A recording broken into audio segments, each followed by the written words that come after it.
আজকে আমরা এই ভিডিওটার মাধ্যমে একটা ইংরেজিতে প্র্যাকটিস ক্লাস করব। আমার সামনে আছে আমার ওয়াইফ।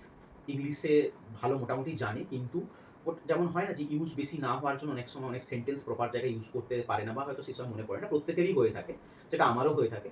তো সেই জন্য আমরা ঠিক করেছি আজ থেকে আমরা প্রত্যেক দিন একটা বা দুটো ফ্রেজাল ভার্ব, যেগুলো ডেইলি ইউজ হয় সেরকম ফ্রেজাল ভার্ব আমরা ইউজ করবো, করে শিখবো।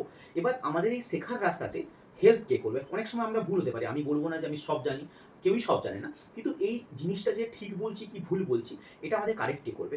আপনারা হয়তো সবাই জানেন যে এখন বর্তমানে এআই নামক একটা কৃত্রিম বুদ্ধিমত্তা এসছে, যে জিনিসটা রিসেন্ট অনেক কিছু কাজ আপনাকে কিন্তু খুব ইজিভাবে করে দেয়। সেরকমই আমরা এআই এর হেল্প নিয়ে ইংরেজি শিখবো, তাই তো? এবার এআইতে কাকে ইউজ করবো? চ্যাট জিপিটি আমরা মেনলি ইউজ করবো। চ্যাট জিপিটির থ্রু আমরা ইংলিশ শিখবো। এটাও আপনাদেরকে দেখাতে চাই যে সত্যি কি যদি কেউ চায় যে ইংলিশ শিখতে, কোনো টিচার না নিয়ে, বা যদি ভাবে যে আমি ঘরে প্র্যাকটিস করব, তো সেক্ষেত্রে টিচারের ভূমিকাতে চ্যাট জিপিটি কি হেল্প করতে পারে?